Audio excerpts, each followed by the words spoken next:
Okay. Other questions? Does this medication work together with the other medications I'm taking? So this is like a trick question, okay? Because sometimes the medications do work together, okay? So if you're on a diuretic, especially if you're on furosemide, what happens? It takes away a lot of potassium. It's very common for people who are on a diuretic called furosemide to take supplemental potassium. On the other hand, what happens if we're writing for a new medication that is in the same drug class? So you're taking 2 beta blockers or 2 diuretics. Once again, there's nothing wrong with taking 2 diuretics, but it's not really common practice. Okay, so that's a great question to ask because it makes the prescriber think twice. Do I really need to add this on or not? When will the medication begin to work? Okay, sometimes immediately. Sometimes if you're on an antidepressant, it can take weeks. Okay, might take a week, might take 6 to 8 weeks, depending. Okay. Antibiotic, usually within 24 hours you feel the effect. So once again, that's a great question to ask. When am I going to feel the effect of this medication? What are the common side effects of this medication? So this is my claim to fame because I feel that if we knew our side effects, we would be more compliant with our medications. Okay. One time I was working in a store. I don't know if you're familiar with albuterol inhalers. They use that for shortness of breath. And I had a patient come in and explain to me that she discontinued taking that medication because she felt her heart race and she thought she was having a heart attack. So she's on Advair to keep her going maintenance-wise and using albuterol for breakthrough breathing issues. And she's suffering for no reason. We had explained to her front and said, hey, you're going to have that rapid onset of your heart rate just for maybe like a minute, not even, and then it's going to open your airways and you're going to be fine. Okay? So side effects, knowing what those side effects are is very important. How long do I need to be on that medication? Okay, if you're on a course of antibiotics, maybe a week to 10 days. If you're on blood pressure medications, it could be the rest of your life. Okay, so you need to know that. Ask your doctor to write down special instructions if necessary, and I'm even guilty of that. When I went to my gastroenterologist, he gave me instructions how to take this new medication. I'm thinking, okay, I have it in my head, and when I went home, I forgot. So I was researching for this. I said, that is very, very true. Okay, from my own personal experience. Make sure any different type of directions that they write that down for you. How much will the medication cost? Okay, so a lot of people out here have insurance today. However, once again, going through my 35 years of practice, we went from no copay to $2 copay to $10 copays, now like $50, $80 copays. So you need to kind of have a rough idea how much that's going to cost. And if it's a high-cost medication, are there alternatives that we can use? Will my insurance company need prior approval authorization to fill this prescription? So as a pharmacist, I can tell you, I see a rise in these prior authorizations coming into pharmacies. Okay, so the physicians and the practitioners, they have a general idea of which medications require prior authorization. So just so you know, in the pharmacy, we have no control over that. All we can do is contact the prescriber. It's the prescriber's responsibility to get that prior authorization. Okay, so you knew that up front and make your life a little bit better. Okay, so probably the most important thing we're going to talk about today is your medication list. So I see a couple of you had brought your list out, and I applaud you for that. Okay, because you need to have some sort of reference of what medications you're currently taking. Okay, so once again, it's a very important document. It helps you keep track of all the medications you are currently taking. So once again, I underline currently taking. As we go into the doctor's office, what are they going to ask you? What are you on now? Okay? And to maintain medication compliance. So it must contain the drug name, the dose, so how many of the tablets, capsules, if it's a liquid, how measurement in teaspoons, how much you're taking. Once again, what the medication's for, when do I take it, when do I start and stop it? Once again, we go back to how long you're going to be taking that.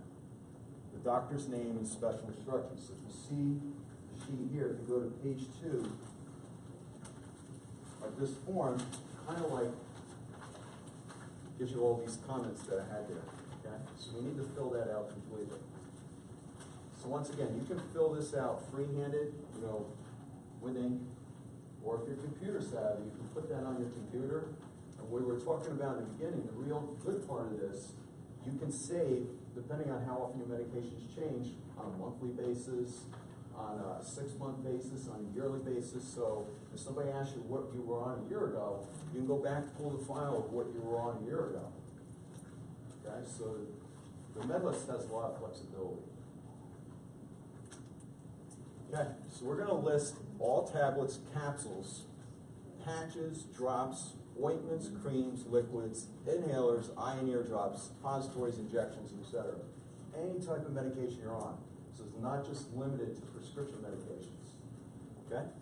List medications that you take as needed. If you take ibuprofen or Advil, aspirin, Tylenol, nitroglycerin tablets, which we're going to talk about later, inhalers, anything that you take as needed. Does anybody know about Tylenol, why that's in the news? Okay? No, why is it in the news? Why is it in the news? Yeah. Have to do with hearing? You take too much of it? Close. I think liver does. If you look at drugs in general, prescription and non-prescription, they love to combine them with Tylenol. However, there's a limit of how much Tylenol you need to take on every day. So 4 grams is the limit, which is a lot of Tylenol. But if you're taking Percocet for pain, if you're taking, any of these over-the-counter preparations that have Tylenol in it, adds up pretty quickly, and that could lead to liver problems. Okay, so what they've done even on the children's Tylenol is make 1 concentration of Tylenol. There used to be all kinds of concentrations of Tylenol out there, and now they're limiting it because people are getting confused. Okay, so Tylenol's a biggie, so make sure you include everything on your medication list. Yes? You said 4 grams. I thought it went by like 500 milligrams. Is it milligrams or? Yes. Oh, so a total of 4. 4 grams. Okay. So 4 grams is 4,000 milligrams. Okay. Yeah. And that would be if it's in any of your other medications. And you don't quote me on this. I had this number in my head, and I'll do the math later, but I think it was 16 Tylenol extra strength tablets it came out to. I don't know why that number's in my head, but that's what it came out to. Which sounds like a lot, but if you look at all the Tylenol containing products that you have, it adds up. Okay, so you want to include prescriptions and over-the-counter medications, herbal products, vitamins, and diet supplements. You always keep this list with you in case of emergency, because you never know when you're going to need it. Okay, so that list is always with you. Bring this list to all your doctor visits, tests, and hospital visits. Okay, so once again, if you go to the dentist, they're going to perform what we're going to call medication reconciliation. That's what this is leading up to. Okay? They're going to ask you, what do you want? And they're going to key it in their computer. And then they might even say, hey, the last time you were here, you were on this, or you're still on this. Okay, and you have the sheet, and you're organized. Because once again, the object of the game is compliance.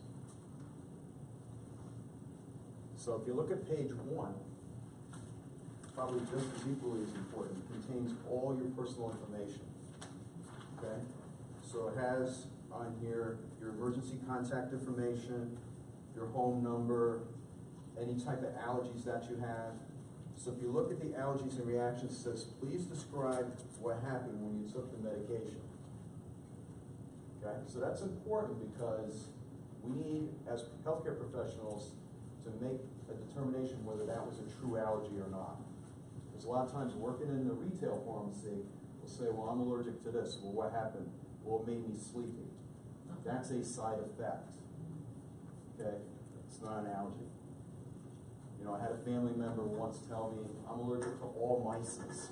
So that means you're allergic to almost every antibiotic out there that ends in a mycin. That's not true. What happened? What was the specific drug name? Okay, so we have to be specific when we list the allergy information. But having that reaction is important so we can make that determination. You have your doctor, your dentist, and other prescribers and their phone numbers and what type of practice they have. And equally important is the pharmacy name. Okay? And why that's important, there's a new law that was passed, I want to say about 2 years ago to e-prescribing. They lost track of time. But they no longer write prescriptions out. So they're going to say, where do you want that prescription transmitted to? You want to make sure it's going to the right pharmacy. Okay, the last thing you want to do is go at a doctor, go to the pharmacy you thought you were going to, and it's not there. Okay? A lot of you have mail order. So it gives you a second line to put your mail order pharmacy. All your pharmacy information goes on this sheet. And then you have your additional comments and then your vaccination record. So once again, very good information on that first page. If you go to the very last page, it kind of goes through what I talked about, how to use the document. Okay? The very last page, page 4. Okay, so once again, allergies includes any allergies to foods, dyes, insects. What was the reaction that required you to stop taking your medication? Emergency contact, primary care physician, pharmacy information, your primary pharmacy, and your mail order pharmacy. Okay, so once again, your medication list is a real-time document. As of right now, this is what I'm taking. Remove any medications that you're no longer taking from the list. Because if you go to the hospital and you're going to say you're on this medication, guess what's going to happen? They're going to start you on that medication because they're going by your word. And we'll talk, once again, we'll talk about more about medication reconciliation. That's not 100% true, but that could happen. Okay? Medication list must be updated after every doctor visit when you leave the hospital. Or anywhere. Okay, any change to your medication, that list needs to be updated. Okay? So we put a link for that medication list on our Facebook page. Okay? So you can retrieve that. Okay. So tips for organizing your medications. Very important, do not mix different medications in the containers that you receive from the pharmacy. Okay, so those are golden. Okay, so whatever you get from the pharmacy, you never mix anything in that prescription bottle. Does the medication need to be refrigerated? Okay, we need to store it properly because some of these medications, once they're outside a refrigerator, like an insulin vial, is only good for 28 days outside of the refrigerator. And that's at normal room temperature. We're not even talking about that. So if it's real hot in the summertime, if it sits in the car for too long, it's probably useless.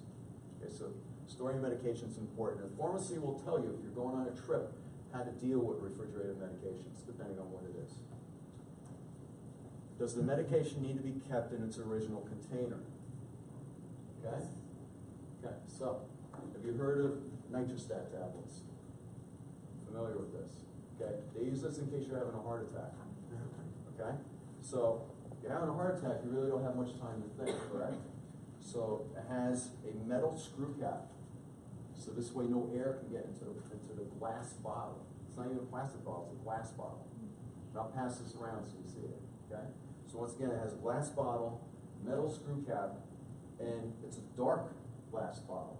So that means it's sensitive to sunlight. We take that and we put it in our pill case. You have a heart attack, 9 out of 10, it's not going to do anything for you. Okay? How you keep this with you in the event of a heart attack, you can't keep this in your glove compartment of your car. Right? You can keep it in the bathroom, which we'll talk about, because of the humidity and heat in the bathroom. So there's specific storage requirements for a medication just like nitroglycerin. Okay? So kind of getting into, does it need to be kept in its original container? Does the medication need to be mixed, diluted, or shaken well prior to use? Okay? Anybody have a colonoscopy? Right? So you probably had a preparation called Go Lightly. You had to put the water in it, let it sit in the refrigerator, for a few hours, and then unfortunately we've all been through this, drink it. Probably the worst part of the prep, right? The prep is a piece of cake. It's getting to the prep. Right? Okay, so that's one example. Okay? Does it need to be shaken well? A lot of pharmacy preparations come in what they call suspensions. Okay? Very common, certain types of cough syrups, certain types of eye drops. So what that means, is all the medications at the bottom of that container. You don't have to shake it like you're shaking a paint can, all right? You just a couple quick shakes, maybe 5-6 seconds worth, and you're good to go. Okay? But if you don't shake it, then you're not getting the real dose of medication. Because once you shake it, it suspends the medication because there's a suspending agent in that product. Okay? So once again, pharmacists should explain that to you, whether it needs to be shaken well or not. Once again, eye drops, certain antibiotics, suspensions, cough syrups. Once again, do not store medications in the bathroom medicine cabinet. Where they came up with that word is beyond me. Okay? Due to the moist, warm conditions that can cause the medications to break down quickly. So if you have anything in the medicine cabinet, it needs to come out. It needs to be kept in a cool, dry place. Yes? Is that including like milk of magnesia and Pepto-Bismol? None of them can be I kept wouldn't in put any of there. that stuff in the medicine cabinet. No? I know personally, you'll probably learn a lot about me in the next 45 minutes or so, but I love to take hot showers. I love it. It could be 100 degrees out, so that bathroom, forget about it. I'm just going by what I that's the worst place to keep them. Okay. There won't be anything else. Using your medication list, you can organize your medications into several different types of pill organizers. So if you have your medication list, again, we'll go to page 2, you're gonna write down on there when you're gonna take it. How often do you take this medicine? So all your daytime doses can be stored in one unit, all your evening doses, all your nighttime doses. Once again, not in the original pharmacy container, but they offer containers like this. Okay, so this is like a Monday through Friday dose pack, but in pharmacies, they'll have the whole day divided for you, day, lunch, any type of organizer you want, they sell now, okay? I carry around my little, day's worth in my pocket. That's it. Okay, so once you have that medication list set up, you know what you're taking, now you can organize it. Questions? Yes? Yeah. Just one question. If you're given 2 medications that you're supposed to take, like separately, half hour in the morning before you eat, couldn't you just get up at 4 in the morning and start this? Depends what it I is. mean, all right, I'll say I take Prevacid and I take Cipro, and they both are supposed to be taken. Right. You can't take them together. No. You didn't think so. No, and once again, I don't know the whole story, but I know with the Synthroid, it's usually half hour to hour before. Yeah, half hour to hour before. And the reason why you take that on empty stomach is because you get the full absorption of the drug. So if you interfere with food, you're not getting the full benefit of the drug. To follow up on. But to answer the Prevacid piece, Yeah, but, I usually take the Prevacid in half hour and then I'll take the Synthroid, but I didn't know, I mean, that should be fine, but what I would do is discuss that over with your doctor. And the doctor will probably give you a better idea when you have more than one that you have to that's take. what I had, supposing there Yeah. were 3, you had to do. I always refer to the prescriber at that point. Yes? Just to follow up on a blood pressure medicine that I take, it says take on an empty stomach. Now I'm wondering, can you take it at night? Since you had said it works better if you take it in the evening. Once again, it depends on what the medication is, but the answer is yes in some instances, it is yes. But once again, it's not one size fits all, so it's individually, not only to the medication, but to your personal situation. And the other question was on Nuligan. I was told to keep it in the refrigerator. Now Yes. I understand you don't have to. I'm not familiar with that, to be honest with you, I'm not. From what I know, that's still a refrigerated item. Now, whether they have another type of medication within that drug class that you can get away with that, once again, I have to have more information before I comment on that. Thank you. But Lumigan per se, I would say no, that would be in the refrigerator. Anything else? And when we're done, if you want to speak to me at the end, that's fine. I'll be here, I'm not going anywhere. One of my insulins is 70/30, so it has 2 components. And, every time I'm going to use it, I have to shake it because it's Correct. So you're familiar with that. So there's truth to that. Another way to, once again, in the very first slides we talked about is you maintaining your medication compliance. So you can set timers and reminders to take your medication as needed. So the phones have timers, my watch has a timer, whatever works so that you're compliant. Okay? Discard medications that you are no longer using. Yes? What's the best way? Is there some universal way of getting rid of old medicine? Is there can you take it to a pharmacy or can you take it to a supermarket? They're working on the pharmacies taking it back, particularly the chain pharmacies. There's legislation out there right now in some counties in the state that are asking the chain pharmacies to take medications back. Yeah, 'cause But we're not supposed to I can enforce give it. you that information after. I'd have to look that up There because is one, to be honest with you, the information you have, what I knew now might have changed. So I can get that information for you. There is one place, the Cornwall Police. You can drop off any medicine you don't want anymore. Burlington has it too. Oh, at the, And town hall? Or the police station? The police station. I know where I live out in Pine Bush, they have that as well. Yes. So I can get that information for you. Once again, I don't want to give out any bad information.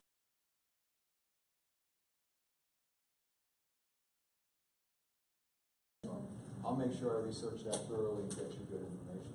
It's a good question. Okay, medication reconciliation. Sounds pretty technical, doesn't it? And you know what? It is technical. It's a very tedious, cumbersome process, but it's very important. Okay, that's what we do on our end. It's called a medication reconciliation. So you did all the work. You gave me all your medications that you're currently on. Now I have to make sure that that's accurate. That's what a medication reconciliation is. Is what you're telling me true? Okay. So medication reconciliation is the process of identifying the most accurate list of all medications the patient is taking. It occurs anywhere in the healthcare system. So if you go visit the doctor, once again, they're going to ask you what you're currently taking. You're at the dentist, you're at the hospital. Okay? That's why you need to carry that list with you all the time. Poor communication of medication information at transition points. So transition points is just what we were just talking about. When you go see the doctor, when you go see the dentist, when you go to the hospital. That is a transition point. Okay? So poor communication of medication information at the transition points of care can possibly lead to medication errors, adverse drug events, drug interactions, hospital readmissions, or ER visits. Okay? Clinicians should review the current medication. I think there was a question in Oh, the back. I'm sorry, I didn't see. No, Sorry. sir. Are pharmacists at chain pharmacies, let's say you get all your medications from one pharmacy, okay? So they have, of course, they don't know what you're still taking or what you're no longer taking, but if you showed them a list, would they be able to tell you whether there would be drug interactions Absolutely. with various pharmacists? Absolutely. Even though that's not in your medication profile through that pharmacy, they can take all those medications. I don't want to use the word drug. I'm trying to refrain from using the word drug. They're medications. Okay, so they're taking all those medications and there's software that they can run to say, are there problems with these combinations? So that's valuable. If I'm working in a store and you gave me a list, thank you. Because now I can do my job. Yeah. Because there's all kinds of software out there now that you can use. If you get them all from them, shouldn't they already have that in their system? They should, however, we're going to tell you a story later on of what happened to my mom. Yes? Usually it's something because going to the pharmacy and the lady there will say, you have questions about the medication Yes. they're giving you, and that would be the opportunity to ask that question. Yes. Yes. But they don't know what over-the-counter medicines you're using. You may have some interactions there too. They're not gonna know. Oh, there's what- tons of interactions Yeah, over the counter. You know, So, they wouldn't know that. so if because- we go back to the medication list, what are we including on the medication list? Everything. Everything. Okay, if you take Imodium, that interacts with medications. If you take aspirin, aspirin interacts with a lot of things. Right. Well, we'll get to food interactions later too. But thank you for bringing it up in case I forgot, because that's important too. So once again, that med list covers everything. What if you take Pepto-Bismol on occasion and stuff like that? Would that be a PRN, you know, like as needed drug that you would put? I would put that on there, yeah. Because how much are you using? Is it once a week? Is it 3 times a day? Yeah, but if you're not taking it like just once, I mean, I throw mine out and it's Right, 3 so times a then day, it's not so really a I big deal. wouldn't- I It's- wouldn't include But that. some people that have really bad stomach issues probably potentially go through quite a bit a day. So that's something you would want to list either way. Yes? With dipratropium bromide, I take it as needed a nasal spray. Yes. Should you shake it before you use it? I'd have to read the label to make 100% sure. If it says solution, the answer is no. If it says suspension, the answer is yes. Thank you. Yes. 81 milligram aspirin counteracts with your medication. 81 milligrams aspirin? Yes. Yes. Yes. Everything. That's why I made sure in the car when I got here to tell you how important that medication list is. It's so important to make sure that that's right. Yes. I've been taking the 81 milligrams for a long time, and I had like a minor surgery like 20 years ago with a veins in the legs, and I never told them that, and it was an issue.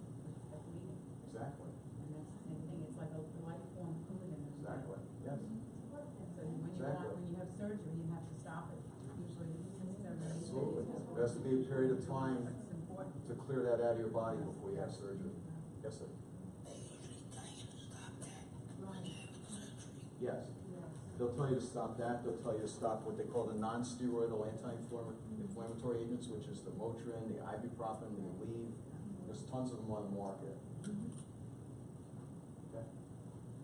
Where was I? Okay, so what happens on my end? Okay? Clinicians should review the current medication list alongside the new medication orders and reconcile any differences between the two.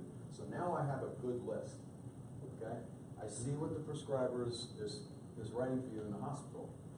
Is everything on your list that you walked in the door with, or you're on it now? Okay? And that could go either way. Okay?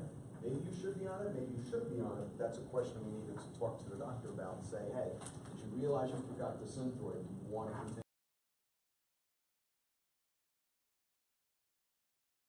If you wrote for 20. You know, that becomes a conversation. It's not automatic, but this is where we kind of get in the weeds a little bit and make sure that the medication that you're on is accurate. But we can't do that without a good list. Okay?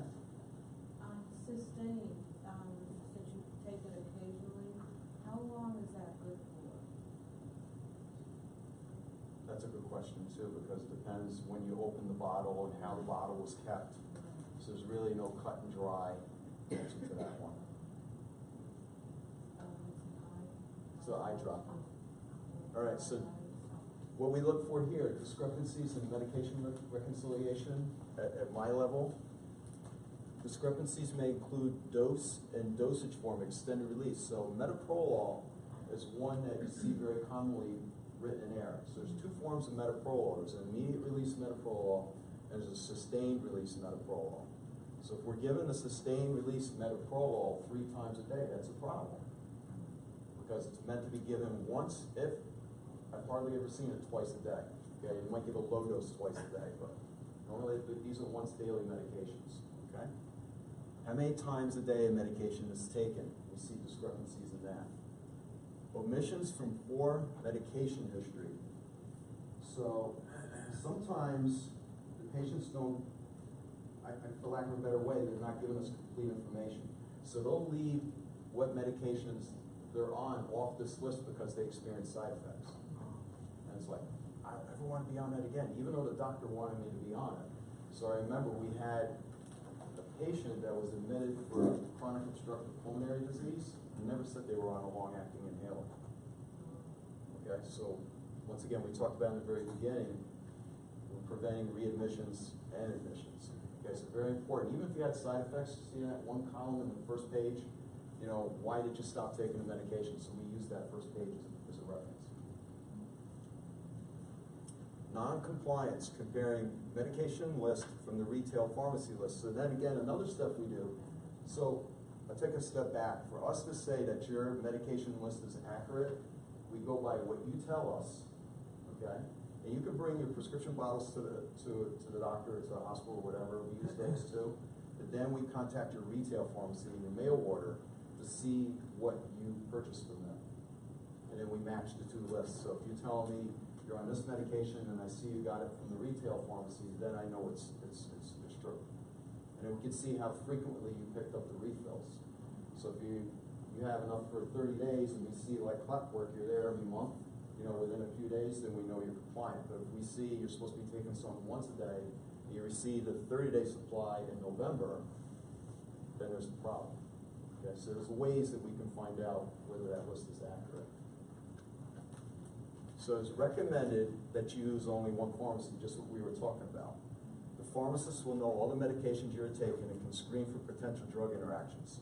Make sure your pharmacist has your current med list. Even if you keep the same pharmacy, if there's any change to that medication list, the pharmacy needs to know. Does your medication need to be taken with food or on an empty stomach, which we kind of talked about. Okay, so we talked about the levothyroxine or the Synthroid taken on the stomach. Some medications need to be taken with food, so if you're on steroids, prednisone. Over a period of time, if you're on it for a long period of time, that could actually, you know, cause problems with your GI tract. Some antibiotics need to be taken on an empty stomach. Are there any foods or drinks to avoid when taking this medication? Okay, so there are certain, over here. Okay, so anyone familiar with grapefruit juice? Okay, we're aware that grapefruit juice interacts with medications. Okay, so I made sure I brought a printed list because there's so many of them. I want to just give you a highlight of what's on here. So Lipitor interacts with grapefruit juice. Nifedipine or Procardia interacts with it. Zoloft, typical antidepressant, and certain antiarrhythmics, amiodarone, all interact with grapefruit juice. I get some medication from the VA, and it's written right on the label. Right. I take with grapefruit. Right. So what happens in the grapefruit juice scenario? They're both competing to metabolize that drug. They both walk down the same pathway. Okay? So what happens, you kind of have more of that drug in your body than required. Okay, so instead of eliminating in the normal time, they're both competing to eliminate that drug and metabolize it. So what happens, you have an overdose situation the majority of times. Yes. So what should be the time span? With grapefruit juice? Well, but I stopped buying grapefruit juice because of that Right. reason. I used to have it all the time. But once in a while, I do make half a grapefruit and half a grapefruit. No. No what? I would stay away from that. Never, ever? I mean, once again, that's up to your prescriber, but if you walk into my store, I'm gonna say no. Not at all? No, Even not at all. several I wouldn't hours? take that chance, no. Wow. That's me. Now, you can call me anal or whatever, I take the high road, I'm gonna say, don't touch it. But once again, that's up to your prescriber to make that determination. Okay? Are there any side effects to the medication? Will it make you drowsy? Does it cause an upset stomach?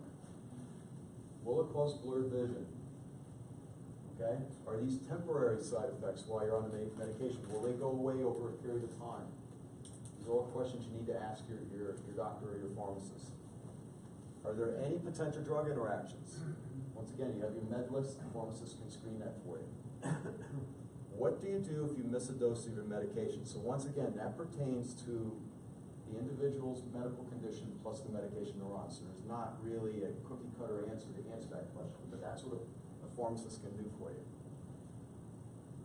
Patient counseling on all new medications, that's law. Okay, so by law, the pharmacist, not the pharmacist, but anyone in that pharmacy department has to offer you patient counseling. And a lot of times people are in a hurry and they just say no and they're done with it, but take advantage of that. Take advantage of it, okay? It only takes under a minute to really counsel a patient correctly. Are there any activities to avoid when taking this medication? What's the one activity you should really think about? Driving, right? What about the weather's getting nice out now, being out in the sun? Some of these medications cause photosensitivity and really bad sunburns, so you have to be careful. Okay? Storage of medication, we talked about nitroglycerin. We talked about insulin that's refrigerated. Here's a good one. Can a medication be crushed? Okay, a lot of times people ask that question, very common in a hospital. So in general, just a general rule, if you're on a sustained release medication, the answer is no. Okay, once again, this is not a one-size-fits-all. This is just a general rule. If it's an immediate release, you're okay. But once again, that's a question to ask your pharmacist. Can I crush this medication? Now, some medications, even though they're sustained release, they're in capsule form with pellets inside. Each pellet releases at a different time interval.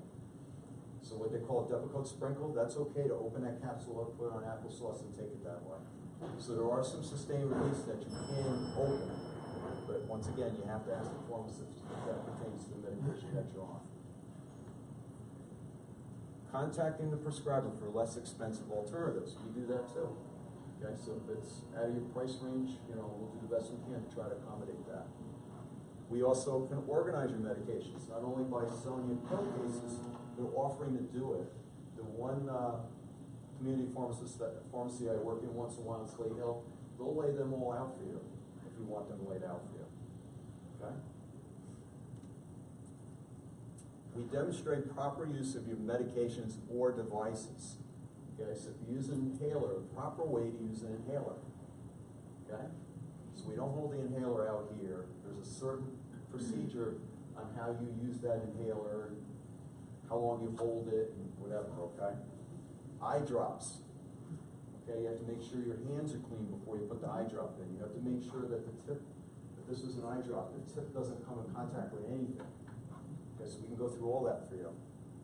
Nebulizers, how to use your nebulizer, how to use your glucometer. Refill reminders. Okay, so from your medication list, you can kind of plan if you're going to be on, once again, how long you were taking the medication, whether you need a refill or not. So you can tell the pharmacy, can you please refill my prescription on this day? And call me when it's ready. We can do that for you. Okay? Recommend over-the-counter products. Like, that's really, don't assume that all the over-the-counter products are safe for you. Okay? A lot of those have potential interactions with medications that you're taking. We can also administer vaccines, and I actually did some research on this because I knew they added some new ones for pharmacy within the last couple of years. We can do the flu vaccine, which you see is highly advertised. We can do pneumonia, meningococcal, herpes zoster, tetanus, diphtheria, pertussis to patients 18 years of age or older without a prescription. Yes? I have a question on the pneumococcal. There's a Prevnar 13, there's Right. a Prevnar 23. Right. My understanding was that you should take them, quite a bit hard, a year apart or something. To be honest with you, there's different scenarios, which one you had first. Yeah. I can't recite it, I have to go to the sheet, that's how confusing that one is. So depending on what you had first, when you had it, Right. then I can answer that question. Because I think the Prevnar 13 came out first, and I probably Yes. had that first, and I have not gone for the other one. Somebody told me to wait a year in That's what I between. was told. Yeah, but once again, pharmacists, there's so much information out there, we either live off our computers or our cheat sheets. That's one I can't Yeah. tell you accurately. Okay, so in summary, the goal is to maintain patient health and to reduce emergency room visits, hospital admissions, and readmissions. We need to keep an up-to-date medication list and review and update it after every healthcare visit. So once again, I said healthcare visits, so just not your doctor, whether you go to the dentist, dietitian, wherever you go. Keep your medication list with you at all times. Make sure your medication is stored correctly. So once again, the pharmacist can guide you on proper storage, particularly if you're going away.